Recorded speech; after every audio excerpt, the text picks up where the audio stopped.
the Texas Panhandle has been assailed by ferocious wildfires. Mainstream media has been all over this story as proof of the climate crisis. Ongoing drought and heat waves, it is claimed, the result of humans' consumption of fossil fuels, is the culprit behind this disaster. But does the mainstream media hold up under scrutiny? Join me on episode 2 of my new podcast, Squaring the Circle, and we'll take a deeper look at this question.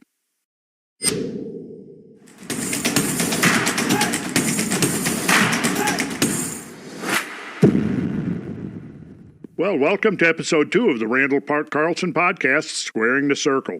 In this episode, we're going to begin looking at some of the evidence and phenomena surrounding wildfires and the claim that we are in the midst of a climate crisis-induced unprecedented wildfire crisis. So let's just dive right into the evidence and see what we've got. First, we're going to take a look at what mainstream media is telling us about the unprecedented wildfire crisis. So here we go. The unprecedented wildfire crisis, meaning we've never seen anything like this before. That's the use of the term unprecedented. So here we go. The PBS NewsHour. Climate change is causing more wildfires and governments are unprepared, says the UN. Again, the UN, the Environment Program, says as climate changes, world grapples with a wildfire crisis. The New York Times confirms that climate scientists warn of a global wildfire crisis. Worsening heat and dryness could lead to a 50% rise in off-the-charts fires, according to a United Nations report. Alexandria Ocasio-Cortez weighs in on the matter. She says between New York City and wildfire smoke and this in PR, it bears repeating how unprepared we are for the climate crisis. And then, of course, she promotes the Green New Deal. Now, I will make a little comment here that I agree with her. We are unprepared for a climate crisis. However, a climate crisis is something very different from the climate crisis to which Alexandria Ocasio-Cortez is referring. We'll come back to that. And, of course, President Biden has something to say on the matter. We've deployed more than 600 U.S. firefighters, support personnel, and equipment to support Canada as they respond to record wildfires, events that are intensifying because of the climate crisis. ABC Eyewitness News now in reference to the recent climate disasters in Texas. How climate change is increasing wildfire risks across Texas. Pretty clear, yeah. Climate change is increasing the wildfire risks. NBC News says the Texas Panhandle, correctly they state, the Texas Panhandle is no stranger to face blasting winds nor roller coaster dips in temperature. But the fires would not have had the same chance to take off if not for unseasonably warm temperatures and dry conditions made more likely by climate change. And here's a graph put out by Climate Central, and we can see very clearly that from this graph that there's hotter years and more big fires, right? We can see the yellow line is the 40-year temperature trend. Over on the left, on the y-axis, we have the annual number of fires. On the right, we have the average spring and summer temperatures in Fahrenheit degrees, and we can see very clearly the correlation. It's getting hotter and hotter, and the number of fires is going up and up. Or so it would seem. Let's continue on. What does the data tell us? So the first scientific report that I'm going to go to was published in the Philosophical Transactions of the Royal Society, which is the oldest and one of the most respected scientific journals in the world. It was actually established in the year 1665, and they are not prone to publishing unsubstantiated or unconfirmed or weak scientific information. So we're going to take a little bit of a look into this paper that was published back in 2016, because the insights of this particular research are still as relevant here 8 years later as they were in 2016. Title of the paper is Global Trends in Wildfire and Its Impacts: Perceptions versus Realities in a Changing World.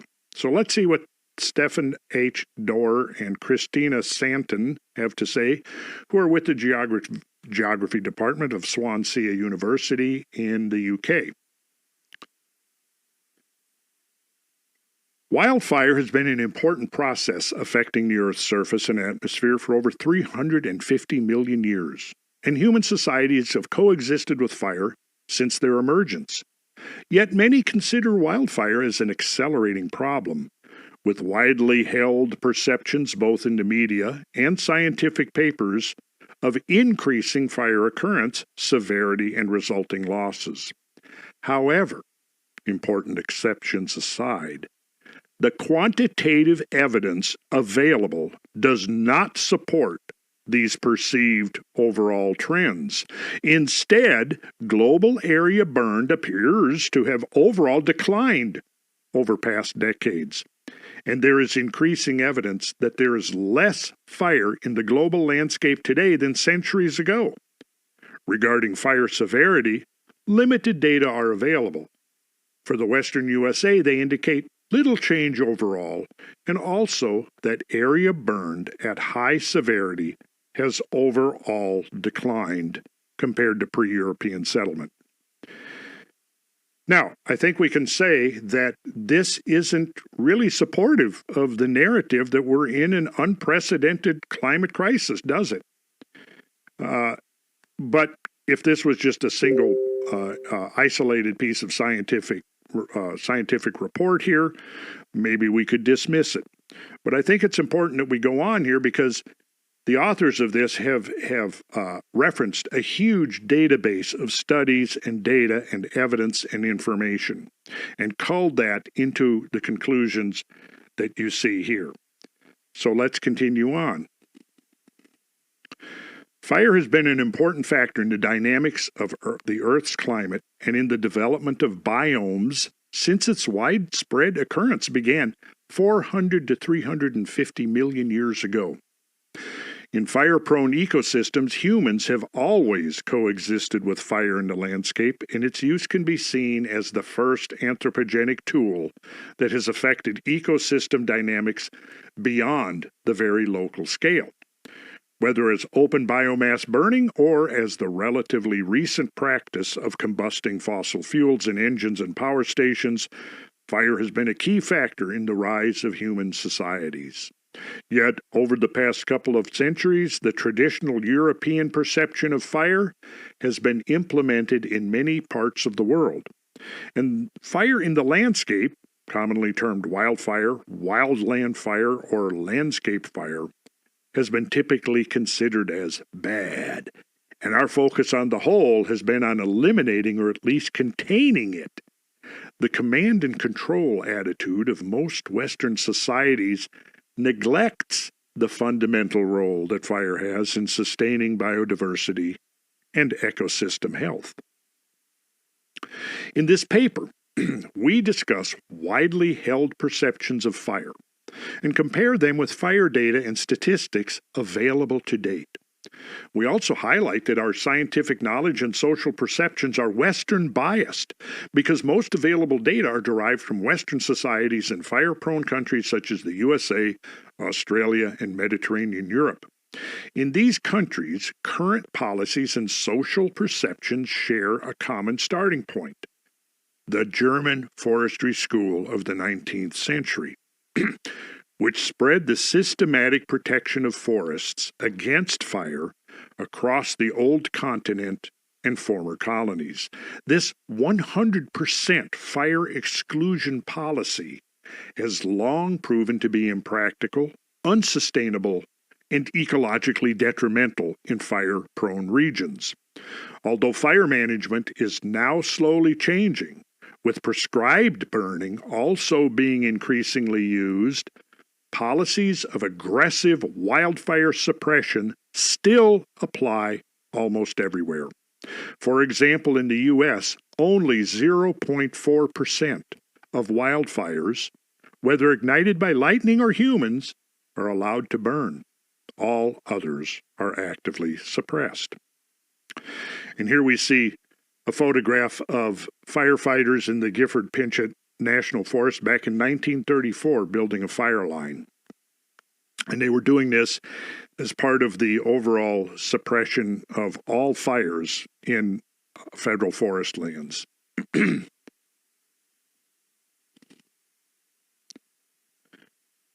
Regarding social perceptions, it is important to stress that in many of these regions, intentional burning has been used for a very long period both by native people and settlers. Thus, in rural areas, fire was understood as part of the landscape management culture. However, the current general public perception is predominantly different. Unlike other natural hazards, such as earthquakes or volcanic eruptions, fire is perceived as an avoidable risk, and enormous resources are directed towards fire suppression efforts, particularly in the more developed world. Yet, the now widely acknowledged consequence that fire suppression often comes at the cost of an increased risk of more severe or extensive future fire within fire-prone landscapes, and has to this date only led to limited changes to fire suppression practice in most regions. So then they ask the question, has fire increased in many regions around the globe?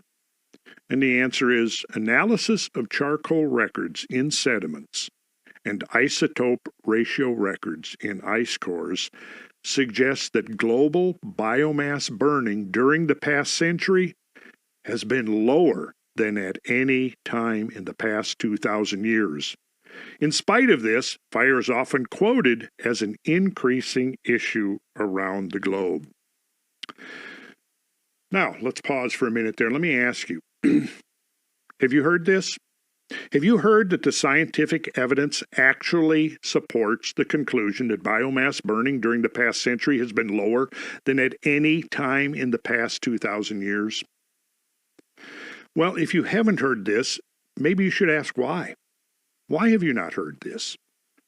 Why have you not heard that fire suppression, the effects of fire suppression policies have increased the chances of catastrophic outburst wildfires? Chances are you haven't heard any of this unless you have done independent research on your own. There's a reason for this. I'd like to take this opportunity to talk for just a minute about the upcoming Cosmic Summit conference that's going to be held in Greensboro, North Carolina, this June 15th through 16th at the Sheraton Four Seasons Hotel.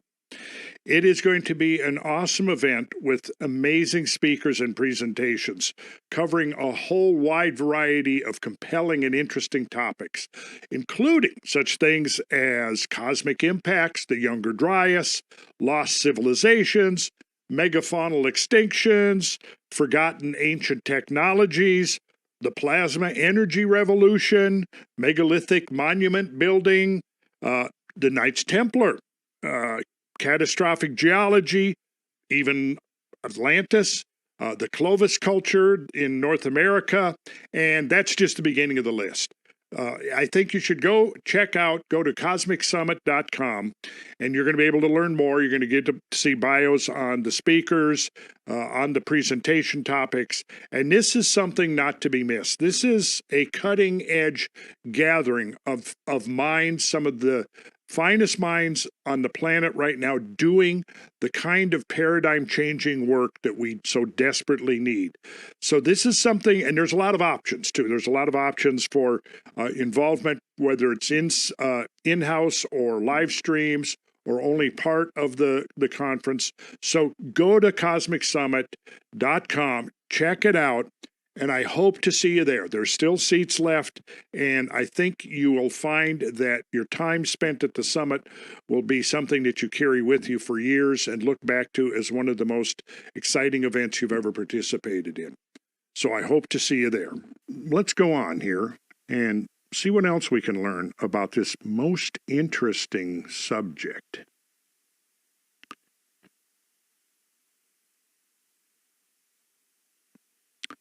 Not only, now this is from Wildfires, Separating the Demagoguery from the Science. This is written by Jim Steele, ecologist and director emeritus of the San Francisco State University's Sierra Nevada Field Campus. He's the author of Landscapes and Cycles, An Environmentalist Journey to Climate Skepticism. This is a very good, worthwhile book that I highly recommend. And Jim Steele deserves credit for following the science rather than the politics of climate change. And let's see what he had to say back in the winter of 2017-2018 in Range magazine.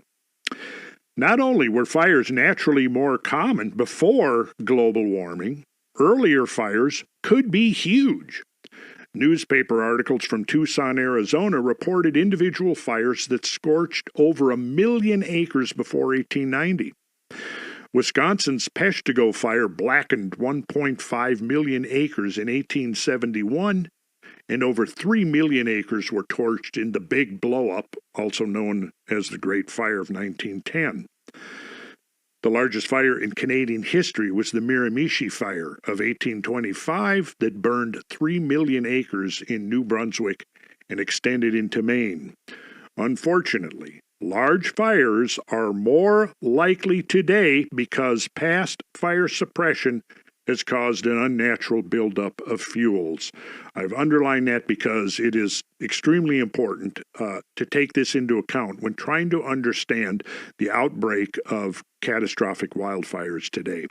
And as far as some of the archive of the episodes we did, we've done 108 episodes, and I think about 3 or 4 of them were dedicated to really taking a really deep look into these amazing fires of the 19th and early 20th century. And it really does provide a perspective on the fires that have been going on today. So of the episodes we did, we've done 108 episodes, and I think about 3 or 4 of them were dedicated to really taking a really deep look into these amazing fires of the 19th and early 20th century. And it really does provide a perspective on the fires that have been going on today. So let's continue on. Here is a photograph taken from the Big Blow-Up, Idaho Panhandle in 1910. 3 million acres. Can you believe this is what 3 million acres looked like in the aftermath of this fire? This fire could not be blamed on carbon dioxide in any way, shape, or form. Let's turn our attention to Canada specifically. And we find a report that asked this question. This was from CBC, Canadian Broadcasting Corporation News, posted in 2020. They asked the question, is more of Canada burning in forest fires? New research says no. Study's author says he's not disputing climate change, just public perceptions about wildfires. Yes. So let's look at a study that was done by the Fraser Institute titled Trends in Canadian Forest Fires 1959 through 2019, published in November 19th, 2020. Quote, in recent years, media coverage and academic discussions of extreme fire activity have fostered the belief among some Canadians that the country is suffering from a rising trend of destruction from forest fires.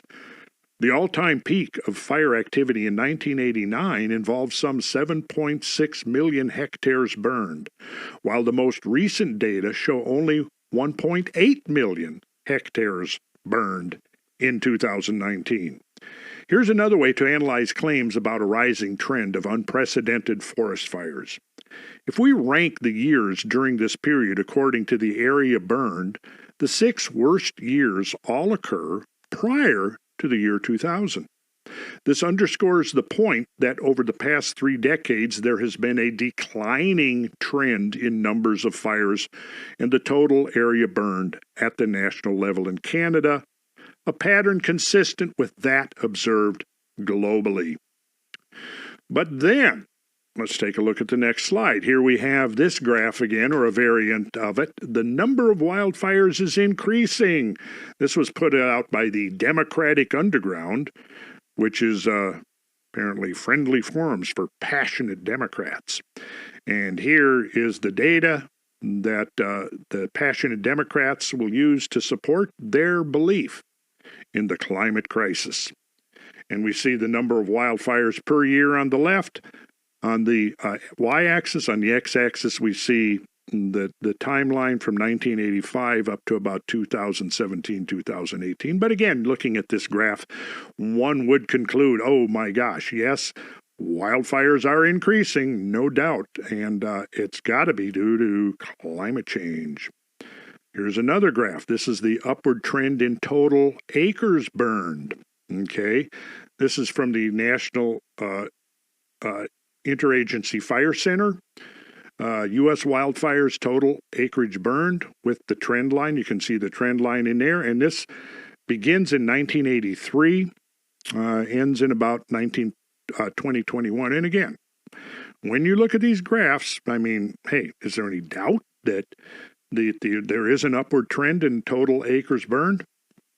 Well, what I'm going to do now is I'm going to show you that this graph that was published in March of 2021 on the National Interagency Fire Center website is actually part of the whole graph.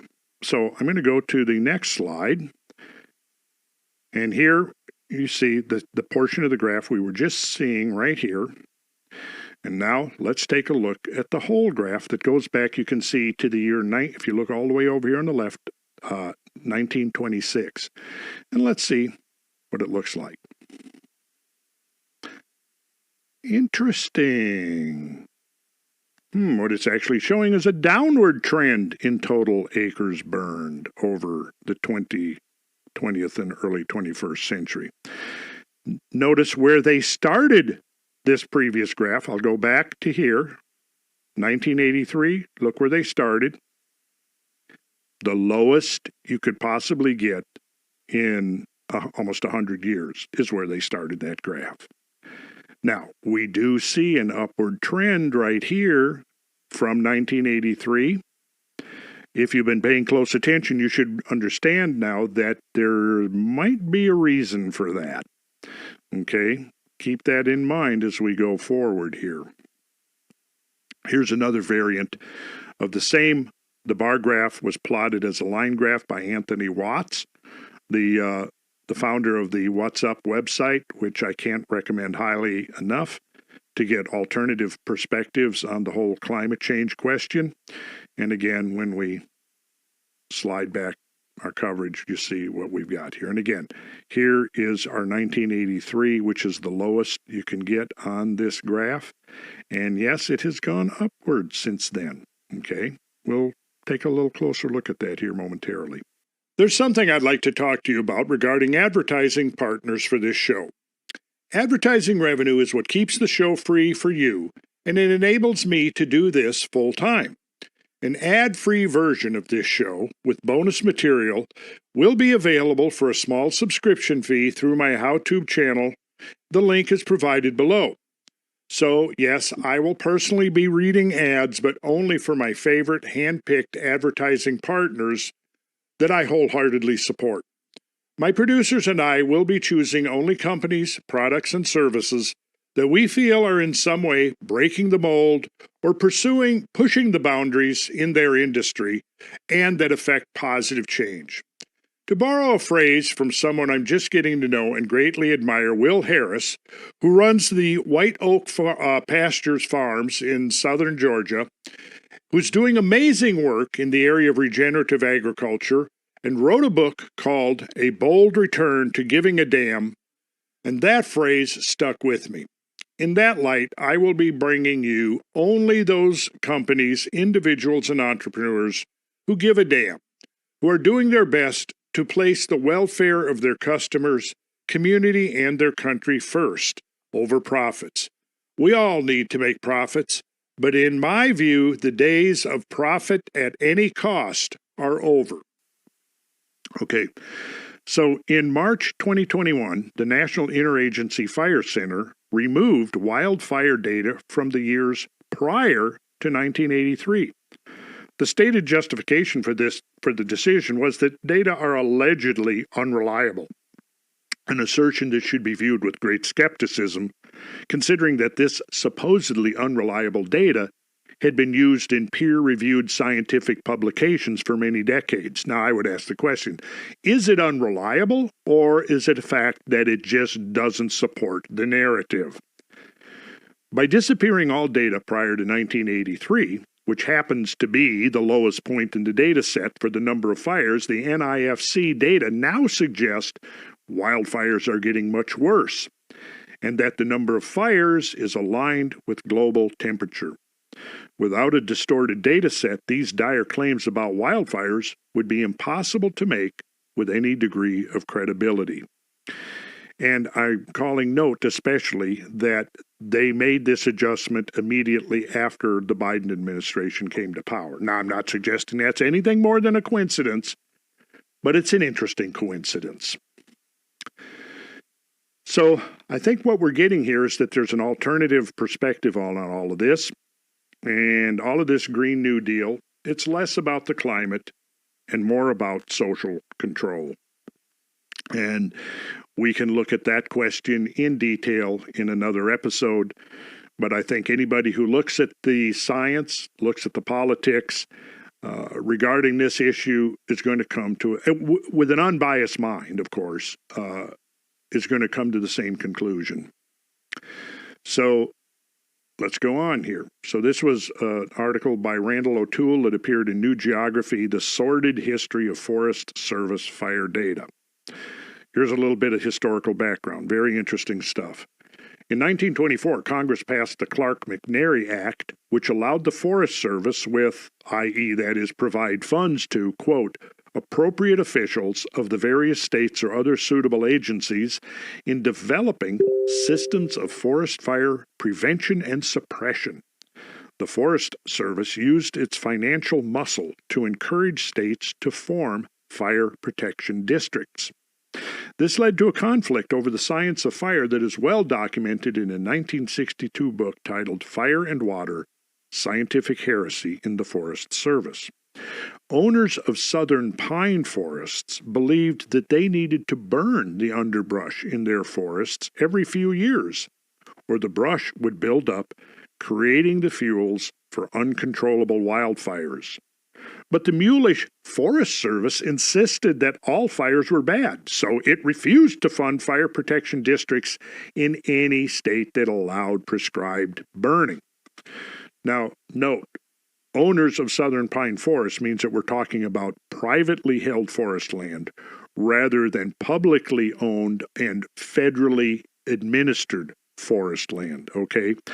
Now, it says here in this that the owners of southern pine forests believed that they needed to burn the underbrush or the brush would build up, creating the fuels for uncontrollable wildfires. Well, that's absolutely exactly what happens. And so their belief was not misguided. It was totally on the money. Okay? But again, we had politics that interceded. So let's go on.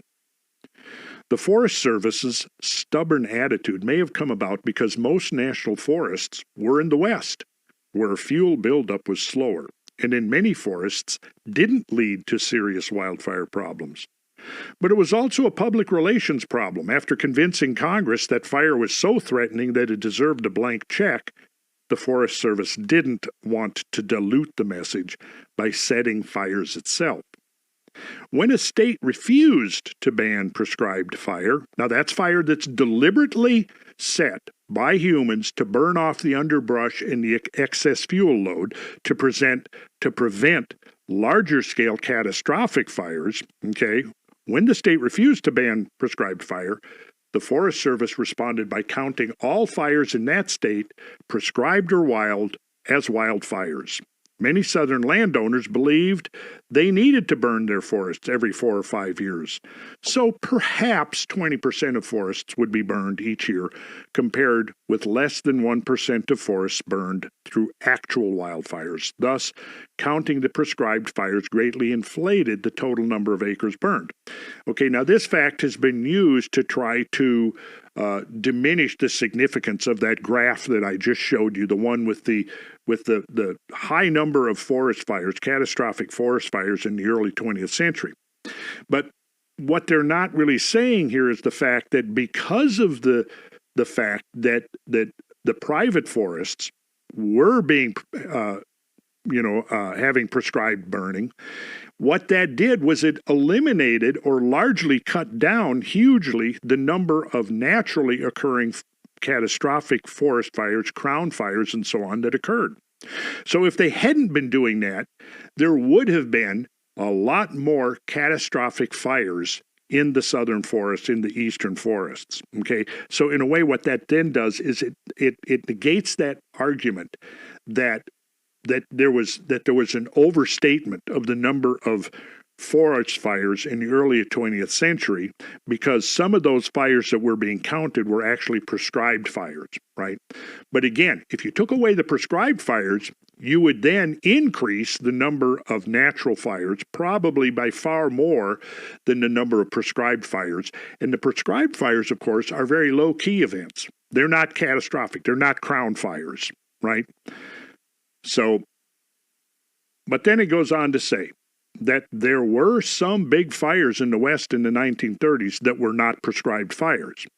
I'm pretty sure that if someone made a chart like the one shown above, now that's the chart that I showed you, right, for just the 11 contiguous western states, it would show a lot more acres burned in real wildfires in the 1930s than any decade since, though not by as big a margin as when southern prescribed fires are counted. But again, my point is that those prescribed fires are reducing the number of fires. And if we want to be conservative, we could say that the number of prescribed fires that were counted would be equal to the number of natural fires that would have added. And so, in other words, it's kind of a wash. You see what I'm saying? No matter how you slice it, it comes out that there has been a very dramatic decline in the number of catastrophic wildfires since the early part of the 20th century.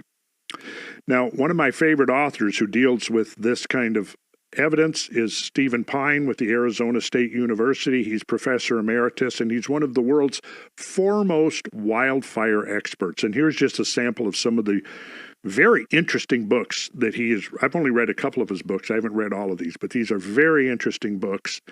He's a great writer. I can't recommend his books highly enough. But he has an interesting comment about the counting of the fires that were used to create the data, the graph, the bar graph that I showed you with the declining number of fires. His take on the counting of the fires in the western forest lands that led to the steep graph, the steep decline in the graph, is this. This is what he commented. Most of the country outside federal lands was not counted at all. So when you factor that in, it's very difficult to try to dismiss the significance of that graph, which is what the promoters of the climate crisis narrative are trying to do.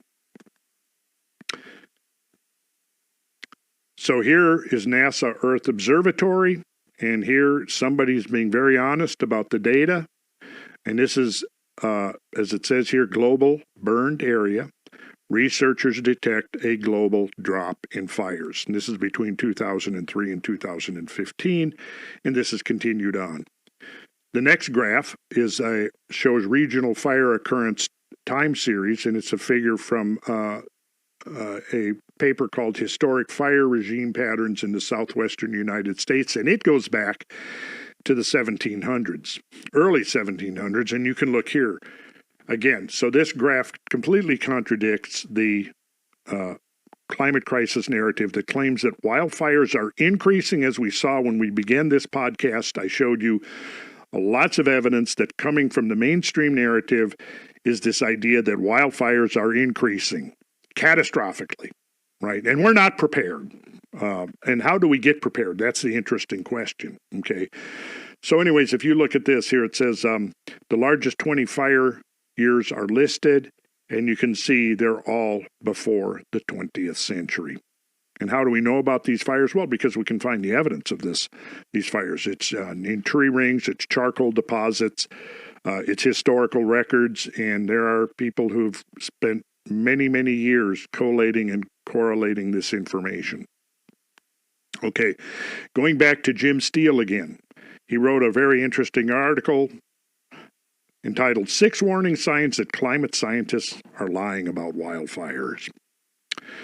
We all know starting a sustainable campfire requires flammable timber and kindling. Fire experts call tinder 1-hour fuels and kindling 10-hour and 100-hour fuels.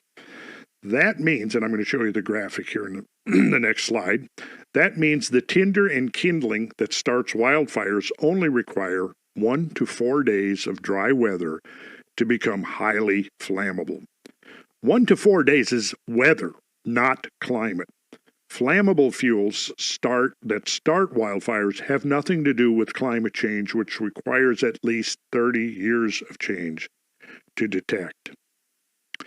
And here are the graphs, and you can see the different kinds of fuel here that's used to start and perpetuate fires, from tinder to kindling to fuel wood, step 1, step 2, step 3, and then the time lag for dead fuels to reach moisture or dryness equilibrium with air humidity based on fuel size. And we don't need to go into this right now, but here's the takeaway. Grass and shrub fires dominated by 1-hour and 10-hour fuels account for 70% of the burnt area since 1990. The extensive recent Texas Panhandle fire is an example of human ignition starting a prairie grass fire during Texas's naturally driest month of the year. Furthermore, 1-hour fuels in grass and shrublands have increased due to the increase in invasive cheatgrass.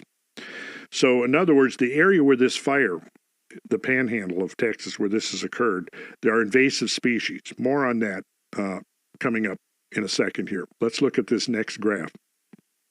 Wildfire occurrence A and corresponding area burnt B in the European Mediterranean region. Now, notice here the number of fires. This is U.S. in A, and you can again see here after 1980, 1982, the numbers have gone up, whereas in Europe, they're going down. And this is not the result of the density of naturally occurring fires. It is the result of different policies, okay? So we saw that up until this early 1980s, the number of fires, the number of acres burned was declining precipitously since the early 20th century. And then it began this upward climb again, okay? Let's look at this Oregon. This Oregon provides us a good sort of a microcosm of the whole federal forest lands. If we look at this graph that begins in 1980, ends in 2015, the billions of board feet harvested from forests of various sources, from federal forest land to large private forest land, small private forest land, state and other public, tribal forest land, and combined harvest is the gray, which is the bar graph. Now, here's private forest land, where you see that it's held fairly steady over the period from 1980 to 2015. The yellow graph is federal forest lands. Look what happens right here. Right here in the late 80s and into the early 90s, there is this huge, dramatic drop in the number of board feet harvested from federal forest land, right? Interestingly, that this drop in the harvesting of timber coincides exactly with the previous graph of this upward arc of more forest land burned. You beginning to put the pieces together? Okay, so here's going back to 1983 up to 2020. What we've got here is federal timber acres harvested in millions of acres is the blue line. The red line is the federal timber acres burned in millions. Look what happens here. Look what happens at that same point where you see the number of acres harvested from federal forest lands begins to go down. What goes up? The number of acres burned. Interestingly, 1990, the spotted owl was listed as endangered right here. Now, this is data from the U.S. Forest Service and the National Interagency Fire Center. Well, what's one of the things that happened when this hands-off policy was implemented in the early 90s, late 80s and early 90s? Well, a couple of things, but one of the most critically important things was this. There was a beetle plague that was devastating North America's forest. Bark beetles have been using all-out biological and chemical warfare to massacre vast swaths of North America's pine trees. Can nothing stop them? And then as a result of this beetle plague, we learned that forest mortality exceeds growth in America's national forests. Now, make sure you keep in mind that when we say national forests, we're talking about forests that are federally managed. Okay, these are not private forests, and these are forests in which prescribed burning has been excluded. All right? So, as a result of this forest mortality, what happened? Well, billions of dead trees forced U.S. fire crews to shift tactics. From Albany, Wyoming. Now, this is in 2017. This hasn't changed, by the way, other than it's gotten worse. Vast stands of dead timber in the western U.S. have forced firefighters to shift tactics, trying to stay out of the shadow of lifeless, unstable trees that could come crashing down with deadly force. About 6.3 billion dead trees are still standing in 11 western states, up from 5.8 billion 5 years ago, so they're continuing to die, according to U.S. Forest Service statistics compiled for the Associated Press. So you're starting to get the picture here. We have declared national forests off limits to timber harvesting. Logging roads have been shut down. Fire breaks have been allowed to grow over. There's been an enormous buildup of fire combustible fuel below the trees. And should we be surprised that there has been a major discernible uptick in the number of acres burned in federal forest lands? So, owl in the old growth, the species that sparked a reckoning on Oregon's federal forest lands. So 50 years after, now this is 50 years in 2003 since the 73 Endangered Species Act was passed. Has it succeeded in protecting one of the region's most controversial creatures? Well, activists pushing for spotted owl protections took to the forests, blocking logging roads and camping out in trees to prevent timber harvests. And the government pretty much went along with it. Today, Fran Cafferata is a wildlife biologist who consults for timber companies. But back then, she was a little girl who had grown up in the timber industry, fearful of what new regulations could mean for her family. Quoting her, "My dad is a forester and my brother is a forester. My mom is a master woodland manager, and my family owns and manages about 400 acres in Oregon," she said. "I just remember it being a really scary time." Yes. Notice, private family owns private 400 acres and they manage it. Now, managing it means clearing the underbrush, the fuel load that's accumulating on the forest floor. It means removing dead trees, okay? That's part of the process of healthy forestry. Silviculture is the term. For Cafferata and others in the timber industry, though, the Northwest Forest Plan was what they feared in the run-up to the listing. Between 1989 and 1995, timber harvests on federal land fell by roughly 90%, according to the Oregon Forest Research Institute, which pinned most of the blame for the decline on the spotted owl, litigation over timber sales, and other endangered species. In other words, the decline of the on the spotted owl, the litigation over timber sales, would of course be when the timber companies are being sued by environmentalists to prevent them from going in and harvesting timber from federal forest lands, which later became, of course, the dead timber, which was allowed to accumulate. More than 30 years after it was listed under the Endangered Species Act, with much of its habitat protected, you might think the northern spotted owl would be thriving. That has not been the case, though. At monitoring sites in Oregon, Washington, and California, federal researchers watched as spotted owl populations continued to plummet between 1995 and 2017, in some places by as much as 80%. Much of that decline was due to the arrival of competition. Starting in the 70s, the barred owl began moving into the west from its native range on the East Coast. Quote, they are territorial species, and so they kind of bump each other out of these ideal habitats. And the spotted owl is just a little bit smaller, just a little bit less aggressive, and the barred owl is kind of the king of the roost and tends to push the spotted owl into less ideal habitat.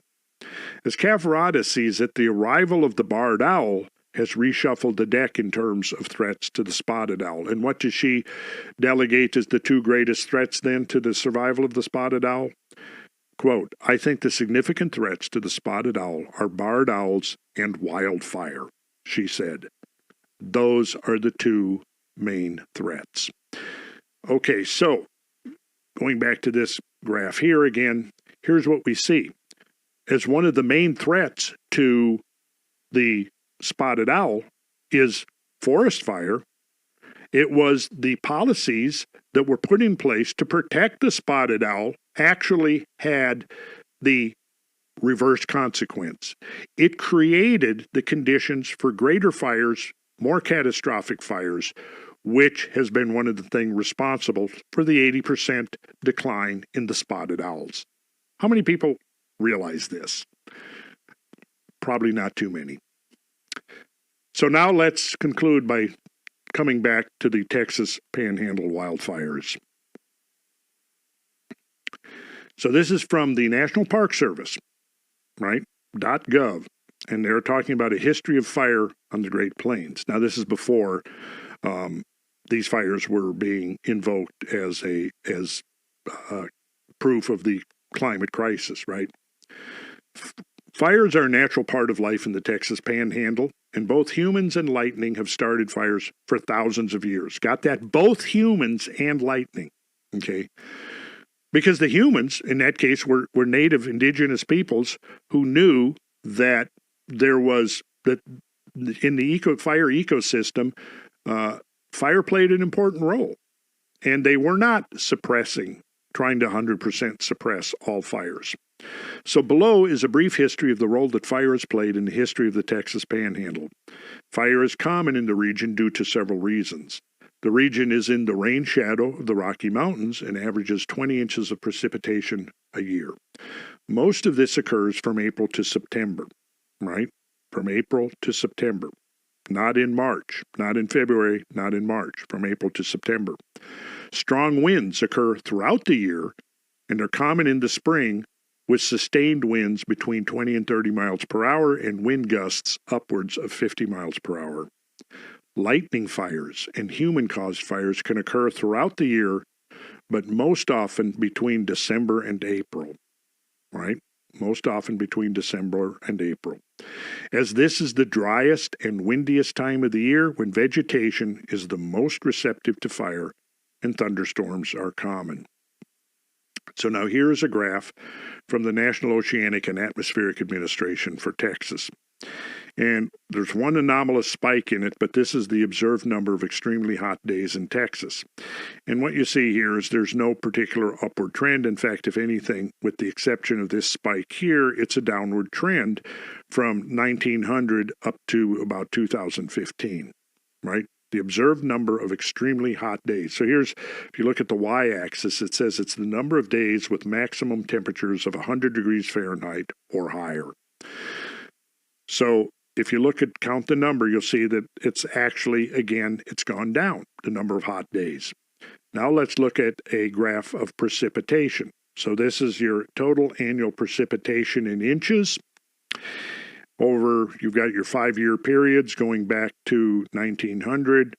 And again, I defy you to see a trend within this. If anything, a slight upward trend has been acknowledged by researchers, that there's been a slight increase in precipitation in Texas since the beginning of the 20th century. So meteorologist Anthony Watts makes this comment. He says, according to the National Park Service, wildfires in Texas have always been a part of the state's history, as we just read. However, recently invasive species now cover much of the region. So according to the Texas A&M Forest Service, invasive species cause many negative impacts to the Texas landscape, from the displacement of native trees to potentially wiping out entire species. Much of the Texas Panhandle region is overgrown with cedar, acacia, and invasive mesquite trees, which use up a lot of groundwater. Previously, natural fires in the region helped control the spread of this problem, but with modern fire suppression, fuel loads have increased. So these invasive species have created much greater potential for fires. For one thing, even the cheatgrass that was mentioned earlier will drop moisture up to 24 inches into the topsoil, leaving the topsoil much drier. So therefore, the